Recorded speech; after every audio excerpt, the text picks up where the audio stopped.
Hello everyone. आज हम chapter 6 की जो कि हमारा चैप्टर है ट्राइंगल्स एंड इट्स प्रॉपर्टीज़, इनकी प्रॉपर्टीज़ के बारे में, यानी जितने भी टॉपिक्स इस चैप्टर में हमें करने को मिलेंगे वो सारे टॉपिक्स हम इस वीडियो में डिस्कस करेंगे। So let's get started. First topic है हमारा व्हाट इज़ ए ट्राइंगल। सबसे पहले क्वेश्चन आता है कि ट्राइंगल होता क्या है। अब ट्राइंगल क्या होता है? Triangle is a closed figure made by 3 line segments. ये एक ट्राइंगल है। लेट्स सपोज इसे हम नेम दे देते हैं ए, बी एंड सी। अब इस ट्राइंगल में हमें 3 साइड, ये क्लोज्ड फिगर है। क्लोज्ड मीन्स बंद फिगर है ये एक, और ये एक ट्राइंगल है। ट्राइंगल क्यों है? क्योंकि इसकी 3 साइड्स हैं, 1 साइड, सेकेंड एंड थर्ड, और 3 ही इसमें एंगल्स हैं, 1, 2 एंड 3, है ना।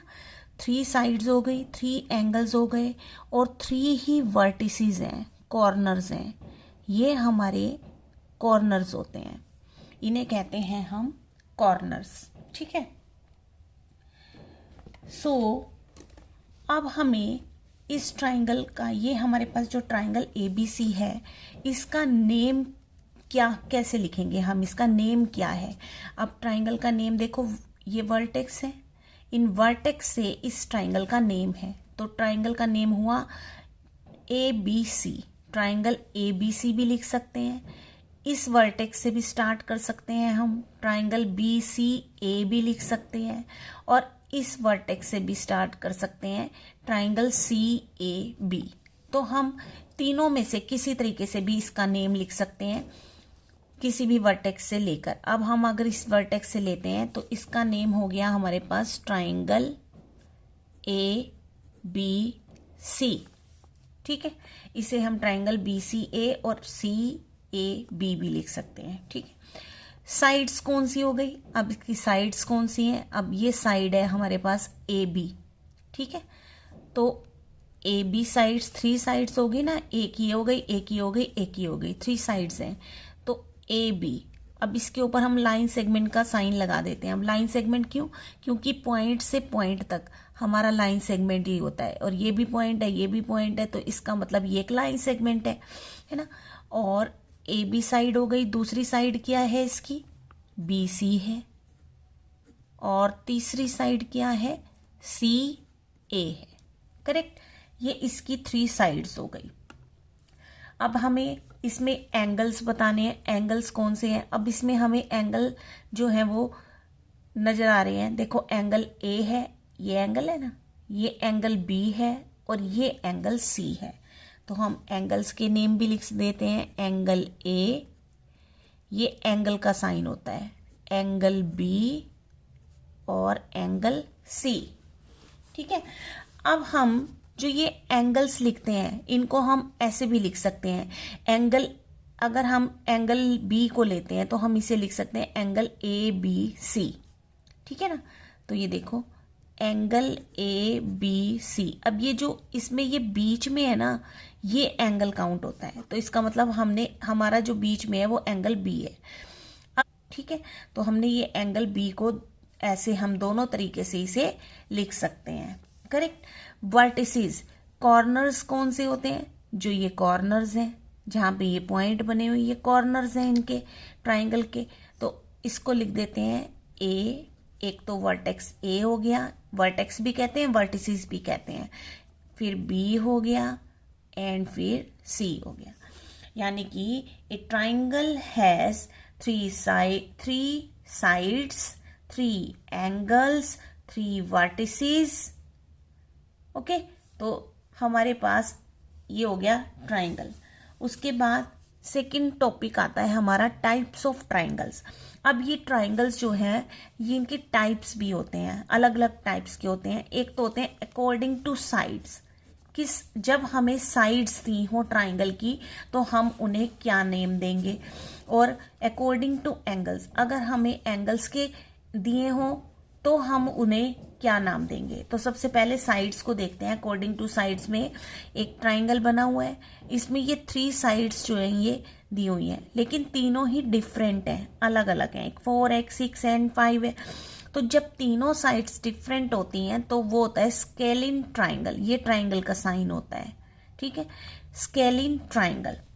उसके बाद सेकंड टाइप होती है, देखो ये ट्राइंगल बना हुआ है, अब इसमें ये साइड्स दी हुई हैं, दो साइड्स पे हमें सेम नंबर नजर आ रहा है, यानी कि इस ट्राइंगल की ये दो साइड्स जो है वो इक्वल है, और इसकी तीनों डिफरेंट थी। ये तीनों साइड्स जो है वो डिफरेंट थी इसकी, लेकिन इसकी दो साइड्स इक्वल हैं। अब जो दो साइड्स इक्वल होती हैं तो दैट मीन्स वो हमारा आइसोसेलेस ट्राइंगल होता है। तो आइसोसेलेस ट्राइंगल में टू साइड्स जो हैं वो इक्वल होती हैं, ठीक है। उसके बाद आते हैं third type, equilateral triangle. Equilateral का मतलब इसके नाम से ही पता चल रहा है इक्वल, यानी कि जिसकी तीनों साइड्स इक्वल हों वो होता है इक्विलेटरल ट्राइंगल, करेक्ट। ऐसे ही अकॉर्डिंग टू एंगल्स, कि जब हमें ट्राइंगल के एंगल्स दिए हुए हैं तो हम कैसे क्लासिफाई करेंगे कि कौन सा ट्राइंगल कौन सा नाम देंगे उसको। तो अब ये देखो, ये ट्राइंगल है, इसमें ये तीनों एंगल्स जो है वो एक्यूट एंगल है। एक्यूट एंगल पता है ना आपने, जो angle less than 90 degree, 90 degree से कम जब तीनों एंगल्स होते हैं तो वो एक्यूट एंगल ट्राइंगल कहलाता है। तो इसमें तीनों ही एंगल्स जो है वो 90 डिग्री से कम है, इसलिए इसका नाम है एक्यूट एंगल ट्राइंगल। ये है राइट एंगल ट्राइंगल। अब राइट एंगल ट्राइंगल में ये जो एंगल है ये 90 डिग्री का एंगल है, और एक ट्राइंगल में एक ही 90 डिग्री का एंगल हो सकता है। तो राइट एंगल ट्राइंगल जिसमें 90 डिग्री का एंगल बना हुआ है एक, उसे कहते हैं राइट एंगल ट्राइंगल। ये हमारा है obtuse angle triangle. Obtuse angle triangle कौन सा होता है, जिसमें एंगल 90 डिग्री से ज्यादा होता है लेकिन 180 से कम होता है, वो ऑब्ट्यूज एंगल होता है। तो ऑब्ट्यूज एंगल ट्राइंगल यानी इस ट्राइंगल में एक ऑब्ट्यूज एंगल दिया हुआ है। ऑब्ट्यूज, लेट्स सपोज कि ये 120 डिग्री का एंगल दिया हुआ है, तो ये ऑब्ट्यूज एंगल है। अगर एक ट्राइंगल में एक ऑब्ट्यूज एंगल दिया हुआ है तो दैट मीन्स उसका नेम होता है ऑब्ट्यूज एंगल ट्राइंगल। ये था हमारा सेकेंड टॉपिक। अब हम थर्ड टॉपिक की बात करें तो थर्ड टॉपिक है हमारा मीडियन ऑफ ट्राइंगल। अब मीडियन ऑफ ट्राइंगल क्या होता है, सपोज कि हमारा ये एक ट्राइंगल है ABC, ठीक है। अब ये एक ABC है, अगर हम इस A वर्टेक्स से, ये 3 वर्टेक्स है इसके, अगर हम A वर्टेक्स से BC पर कोई लाइन ऐसे सामने वाली साइड पर लाइन ड्रॉ करें तो वो BC को 2 इक्वल हाफ्स में डिवाइड कर देती है। लेट्स सपोज कि यहाँ पे BC हमारे पास 6 सेंटीमीटर दिया हुआ है, ठीक है। लेकिन जब हमने A से BC लाइन पर एक लाइन लगाई तो इस लाइन ने, मीडियन का मतलब होता है मिड में जब हमने इस वर्टेक्स को मिड पॉइंट से जोड़ा BC के, मीडियन का मतलब मिड में, तो इस लाइन के ड्रॉ होते ये जो BC साइड है ये 2 इक्वल हाफ में डिवाइड हो गई। अब पहले तो ये BC टोटल 6 थी, लेकिन अब 2 इक्वल हाफ्स में ये भी 3 सेंटीमीटर हो गई, और लेट्स सपोज कि यहाँ पे D नाम दे देते हैं, BD भी 3 सेंटीमीटर हो गई और DC भी 3 सेंटीमीटर हो गई। तो इसका मतलब कि अगर हम एक वर्टेक्स से सामने वाली साइड पर मिड में एक लाइन ड्रॉ करते हैं तो वो साइड को 2 इक्वल हाफ्स में जो है वो डिवाइड कर देती हैं। तो ये वाला जो हमने A से वर्टेक्स इस पे घेरा था, अब हम B से भी तो यही काम कर सकते हैं ना। तो B से अगर हम AC लाइन के मिड में, यानी इस वर्टेक्स को यहां पर जोड़ दें, तो इसका मतलब ये वाले भी 2 इक्वल हाफ में डिवाइड हो गया। और ऐसा ही हम C के साथ भी कर सकते हैं कि C वर्टेक्स से अगर हम सामने वाली साइड, C के सामने कौन सी है, AB है, AB पर एक मिड में लाइन ड्रॉ कर दें तो ये भी इस ए बी को 2 इक्वल हाफ्स में डिवाइड कर देगी। तो इस तरीके से जब हम एक वर्टेक्स से सामने वाली साइड के मिड पर एक लाइन ड्रॉ करते हैं तो वो उस साइड को 2 इक्वल हाफ्स में जो है वो डिवाइड कर देती है। ओके, तो एक triangle has 3 median. A triangle has, अगर 3 वर्टेक्स हैं तो इसके मीडियन भी कितने बनेंगे? 3। ए ट्राइंगल हैज 3 मीडियंस। करेक्ट, इसके 3 मीडियंस होते हैं। फोर्थ टॉपिक है हमारा एल्टीट्यूड ऑफ ए ट्राइंगल। अब एल्टीट्यूड मीन्स हाइट। एल्टीट्यूड को हम हाइट भी कह सकते हैं, और जो भी हाइट होती है वो हमेशा 90 डिग्री के एंगल पर मेजर की जाती है। यानी कि 90 डिग्री का एंगल मीन्स बिल्कुल स्ट्रेट। ठीक है, 90 डिग्री का एंगल तब बनता है जब पूरा एल बना हो हमारा, तो वहां पे 90 डिग्री का एंगल बनता है। तो हम जब भी कोई हाइट मेजर करते हैं तो वो 90 डिग्री के एंगल पर की जाती है। यानी कि अगर लेट्स सपोज कि हम अपनी ही हाइट को मेजर कर रहे हैं तो हमें क्या करना होगा? सबसे पहले तो हमें बिल्कुल स्ट्रेट खड़ा होना होगा। ठीक है, यानी ग्राउंड लेवल पे हमें बिल्कुल स्ट्रेट यानी कि 90 डिग्री के एंगल पर खड़ा होना होगा, तभी हम अपनी हाइट को मेजर कर सकते हैं कि हमारी जो हाइट है वो कितनी है। ठीक है ना, बिल्कुल स्ट्रेट हमें खड़ा होना पड़ेगा। तो हाइट जब भी मेजर करते हैं बिल्कुल स्ट्रेट और स्टैंडिंग सिचुएशन में होती है। अब लेट्स सपोज कि ये एक ट्राइंगल है। ठीक है, ये एक ट्राइंगल है और ये इसमें यहाँ पे 90 डिग्री का एंगल बना हुआ है। तो अब अगर हमें इसकी हाइट को मेजर करना है तो हम कैसे करेंगे? अब ये इसका बेस है, दैट मीन्स ये जमीन से जो है वो टच हो रहा है। यहां से तो मिल गया। अब ऊपर की हाइट कैसे मेजर करेंगे? तो ये जो वर्टेक्स पॉइंट है इसका, यहां से हमें ये स्ट्रेट लाइन लेनी होगी। तो इसका जो यहां से यहां तक का ये डिस्टेंस है, ये इसकी हाइट होगा। ठीक है, हाइट या एल्टीट्यूड होगा। करेक्ट। सो वर्टेक्स जो है वो हमारा बेस साइड पर मिल गया, तो इसका मतलब ये हमारी हाइट हो गई। अब केस सेकंड लेते हैं कि अगर एक 90 डिग्री का एंगल हमें दिया हुआ है, ये हमें 90 डिग्री का एंगल दिया हुआ है। ठीक है, यहां पे अब 90 डिग्री का एंगल, अब इसमें एल्टीट्यूड क्या हुआ? लेट्स सपोज कि इसको नेम देते हैं ABC। अब इस वाले ट्राइंगल में हमारा एल्टीट्यूड कौन सा हुआ? अब जहां पे हमारा ये 90 डिग्री का एंगल बन रहा है, ये बन रहा है हमारा 90 डिग्री का एंगल, तो 90 डिग्री का एंगल जहां भी बनता है वो उसका हाइट होती है या एल्टीट्यूड होता है। तो दैट मीन्स इसकी जो हाइट हुई वो क्या हुई? AB जो है वो इसकी हाइट हो गई, क्योंकि 90 डिग्री का एंगल जहां पे बनता है वो इसकी हाइट होती है। उसके बाद थर्ड केस में क्या होता है कि अगर हमारे पास ऑब्ट्यूज एंगल ट्राइंगल हो, लेट्स सपोज कि हमारे पास ये एंगल है obtuse angle triangle. Obtuse angle mean triangle means कि एक जो एंगल है उसमें ऑब्ट्यूज एंगल है। ये हमारा ऑब्ट्यूज एंगल है। लेट्स सपोज कि ये 120 डिग्री का एंगल है, ऑब्ट्यूज एंगल है।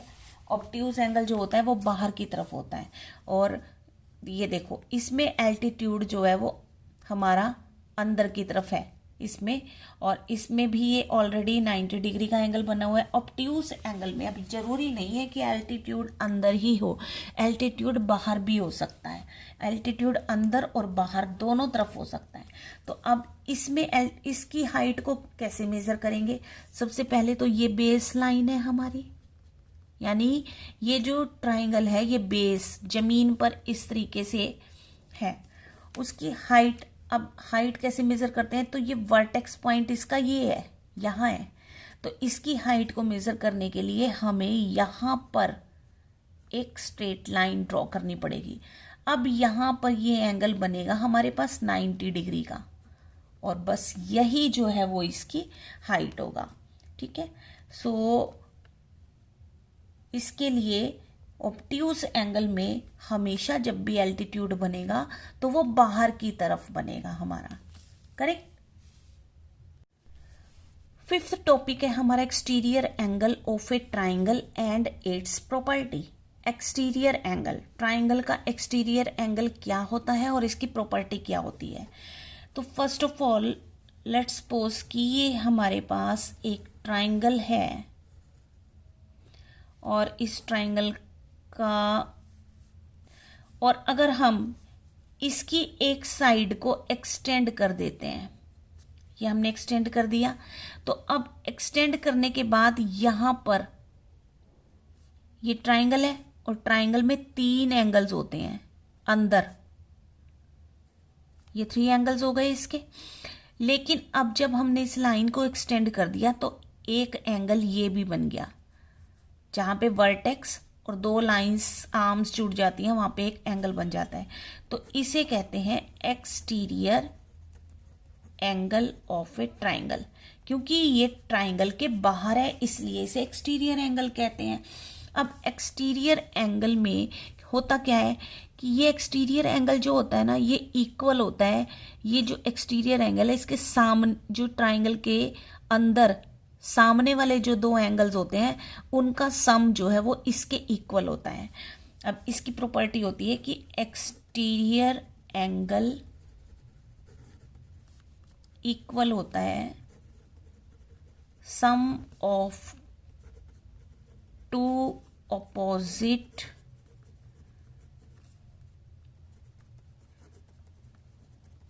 Interior angle. जो एक्सटीरियर एंगल का सम होता है वो इन 2 एंगल्स का सम होता है। लेट्स सपोज कि ये ए है और ये बी है। ठीक है, इसके सामने होता है, साथ वाला एंगल नहीं होता, साथ वाला, इसके साथ वाले एंगल से कोई मतलब नहीं होता। एक्सटीरियर एंगल का सम होता है इन दोनों एंगल्स का सम करें तो वो इसके इक्वल होता है। दैट मीन्स प्रॉपर्टी के अकॉर्डिंग, और लेट्स सपोज कि यहाँ पे जो एक्सटीरियर एंगल है उसको हम डी मान लेते हैं। ठीक है, तो यहाँ पे एक्सटीरियर एंगल डी हुआ और ये क्या होगा, इन दोनों एंगल्स के सम के बराबर, यानी a प्लस बी का जब हम सम कर देंगे। ओके, तो अब लेट्स सपोज कि ये वाला एंगल जो हमने ड्रॉ किया, ये देखिए, इसको एग्जाम्पल से समझते हैं।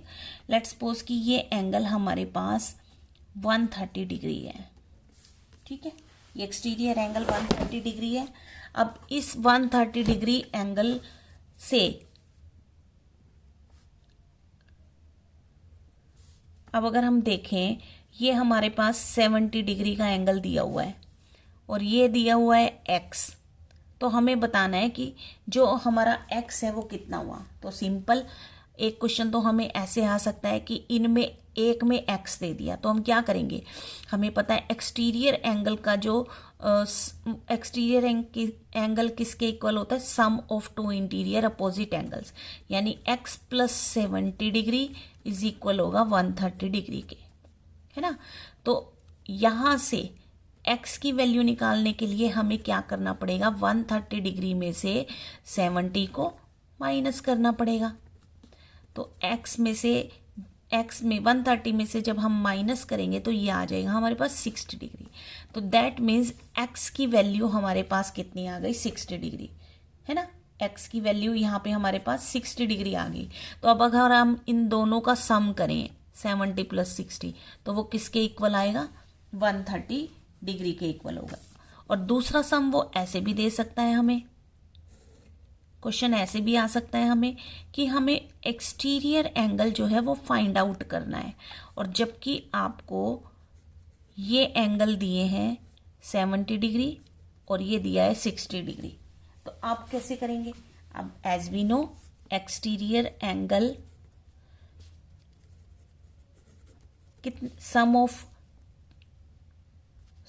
2 इंटीरियर अपोजिट एंगल्स, तो 70 plus 60 degree. So exterior angle कितना आ जाएगा 130 डिग्री। तो इस तरीके से ये क्वेश्चन इस तरीके से भी हमारा आ सकता है ना। तो हम इस तरीके से ये एक्सटीरियर एंगल की प्रॉपर्टी को इसमें यूज करेंगे। सिक्स्थ प्रॉपर्टी हमारी है angle sum property of a triangle. बहुत ही इंपॉर्टेंट प्रॉपर्टी है, हमेशा हर क्लास में आपके काम आएगी ये प्रॉपर्टी। तो इसको ध्यान से देखेंगे कि हमेशा याद रखेंगे इस प्रॉपर्टी को कि angle sum property of a triangle क्या होता है।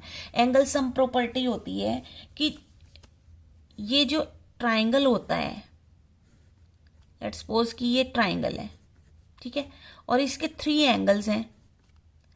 तो ये जो 3 एंगल्स हैं इनका जो सम होगा यानी a प्लस बी प्लस सी, इसका इन एंगल्स का सम जो होगा वो 180 डिग्री के इक्वल होगा। Sum of 3 angles of a triangle is equal to 180 degree. इन तीनों एंगल का जो सम होगा वो 180 डिग्री होगा, ठीक है। अब लेट्स सपोज कि ये एंगल ए है, ये एंगल बी है और ये एंगल सी है। तो हम क्या कर देंगे, angle A plus angle B plus angle C is equal to 180 degree. तीनों एंगल का सम जो है वो 180 डिग्री होगा। और एंगल सम प्रॉपर्टी का शॉर्ट फॉर्म में भी हम लिख सकते हैं ASP, एंगल सम प्रॉपर्टी। तो एंगल सम प्रॉपर्टी की ये शॉर्ट फॉर्म में हम इसे लिख सकते हैं angle sum property bye ASP, ठीक है। 7th टॉपिक आता है हमारा कि 2 special triangles. 2 special triangle, special means जो चीज स्पेशल होती है उसे स्पेशल कहते हैं। लेकिन स्पेशल किस लिए होती है, क्योंकि उनमें कुछ स्पेशलिटी होती है। तो इक्विलेटरल ट्राइंगल है, क्या होता है इक्विलेटरल ट्राइंगल, जिसकी 3 साइड्स इक्वल होती हैं। अब अगर इसकी 3 साइड्स इक्वल हैं तो इसके एंगल भी इक्वल होते हैं, ठीक है। यही इसकी स्पेशलिटी है कि इसकी प्रॉपर्टी क्या होगी। नंबर 1 ये 2 बातें याद रखनी होगी। इक्विलेटरल ट्राइंगल में इक्वल साइड्स होती हैं और इक्वल एंगल्स होते हैं, बस ये चीज आपको ध्यान रखनी है, इसलिए ये स्पेशल है।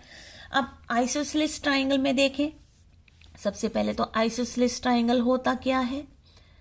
आइसोसेलेस ट्राइंगल होता है जिसकी 2 साइड्स इक्वल होती हैं।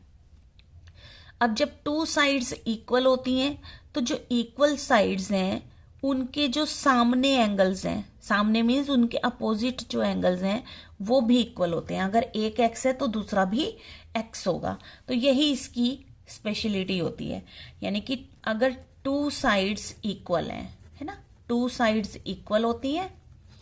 और सेकंड होता है कि angles opposite to equal sides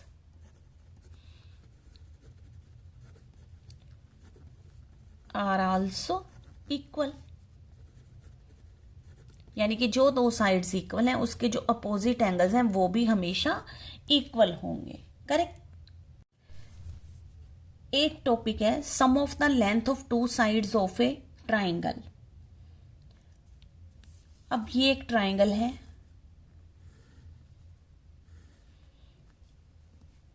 ABC। अब इस ABC ट्राइंगल में 2 साइड का सम करें अगर, तो वो तीसरी साइड से हमेशा ज्यादा होगा। तो प्रॉपर्टी यही है, sum of the length of 2 sides of a triangle is always greater than the third side. 2 side का सम तीसरी साइड से हमेशा ज्यादा होगा, करेक्ट। अब देखो, अगर हम AB और BC साइड को जोड़ें, AB प्लस BC करें तो वो ज्यादा होगी AC साइड से, यानी कि 2 साइड का सम तीसरी साइड से हमेशा ज्यादा होगा। अब ऐसे ही अगर हम ये वाली 2 साइड ले लें, BC और CA, so BC plus CA, B C plus C A, ये ग्रेटर होगा ए बी से। अगर हम सी ए और ए बी ले लें, सी ए प्लस ए बी को ऐड करें तो इन दोनों का सम ज्यादा होगा तीसरी साइड से, यानी कि BC से। तो यही प्रॉपर्टी है कि sum of the length of two sides of a triangle is always greater than the third side. Correct. अब प्रॉपर्टी आती है हमारी right angle triangle and Pythagoras property. और ये जो पाइथागोरस प्रॉपर्टी है ये हमेशा राइट एंगल ट्राइंगल जहां भी होगा उसमें ये प्रॉपर्टी यूज होगी, जहां पे भी राइट एंगल ट्राइंगल होता है। अब राइट एंगल ट्राइंगल होता क्या है? जहां पे 90 डिग्री का एंगल बनता है। लेट्स सपोज कि ये हमारा एक ट्राइंगल है। अब ये जो ट्राइंगल है यहां पर जब भी एल शेप बन जाती है ना तो वहां पे एक 90 डिग्री का एंगल बन जाता है। ये 90 डिग्री का एंगल बना हुआ है और लेट्स सपोज कि ये ए बी सी ट्राइंगल है और ये जो ये साइड देख रहे हो ना आप, ए सी साइड, ये तिरछी साइड भी कहते हैं इसे, तिरछी है ना, या स्लाइडिंग साइड बोल सकते हैं हम इसे। ये हाइपोटेन्यूस साइड होती है। ये इसका इस ट्राइंगल का हाइपोटेन्यूस होता है। हाइपोटेन्यूस साइड हमेशा बड़ी साइड होती है। ये हमेशा किसी भी राइट एंगल ट्राइंगल में जो सबसे बड़ी साइड होती है उसे हाइपोटेन्यूस साइड कहते हैं। हाइपोटेन्यूस साइड सबसे बड़ी साइड होती है, ठीक है। और किसी भी राइट ट्राइंगल में जो बड़ी साइड होती है उसका स्क्वायर इक्वल होता है बाकी की दो साइड्स के स्क्वायर के सम के इक्वल। करेक्ट। लेट्स सपोज कि इसी में देखते हैं कि लेट्स सपोज कि ये साइड हमें 4 सेंटीमीटर दी हुई है और ये 3 सेंटीमीटर दी हुई है। अब हमारी पाइथागोरन प्रॉपर्टी क्या होती है कि जो बड़ी वाली साइड होती है उसका स्क्वायर इक्वल होता है ये बाकी की जो दो साइड बची इनके स्क्वायर के सम के इक्वल, यानी कि ए बी का स्क्वायर करें प्लस बी सी का स्क्वायर करें, यानी हाइपोटेन्यूस साइड का स्क्वायर इक्वल होगा इन दोनों साइड्स के स्क्वायर के सम के इक्वल। तो अब यहाँ पे ए सी स्क्वायर क्या है? ए सी स्क्वायर हमें फाइंड आउट करना है। अब ए बी स्क्वायर हमारे पास है 4 का स्क्वायर प्लस बी सी है 3 का स्क्वायर। करेक्ट। अगेन ए सी स्क्वायर, अब 4 का स्क्वायर मीन्स 4 को 2 टाइम्स मल्टीप्लाई करना है। 4 मल्टीप्लाई 4, 4 का स्क्वायर हो गया 4 मल्टीप्लाई 4, ये आ गया 16। 3 का स्क्वायर क्या हो गया? 3 इंटू 3 दैट इज 9 और इन दोनों का सम करा तो आया 25। अब ये ए सी स्क्वायर है 25, ए सी नहीं है, हमें ए सी की वैल्यू फाइंड आउट करनी है, लेकिन ये तो ए सी स्क्वायर है। ए सी स्क्वायर का क्या मतलब हो गया? ए सी मल्टीप्लाई ए सी। तो अब यहां पर हमें कौन से दो नंबर ऐसे लेने चाहिए जिनसे हमें 25 मिल जाए? तो 5 5 25 होते हैं, सेम नंबर होने चाहिए। 5 5 25, तो ये 5 5, यानी कि इस ए सी की वैल्यू कितनी आ गई? 5 आ गई। एक ए सी की वैल्यू 5, तो that means A C is equal to 5। So इस तरीके से हम पाइथागोरन प्रॉपर्टी का यूज करके फिर हम अपने क्वेश्चंस को सॉल्व करेंगे। सो इस वीडियो में ये जितने सारे टॉपिक्स हैं वो सब आपके इस एक्सरसाइजेज में यूज होंगे। सो इन्हें अच्छी तरीके से आपने बहुत ही अच्छी तरीके से इनको समझना है ताकि आपका हर एक क्वेश्चन जो है वो इजी हो जाए। सो इस वीडियो में इतना ही, मिलते हैं फिर नेक्स्ट वीडियो में। Thanks for watching.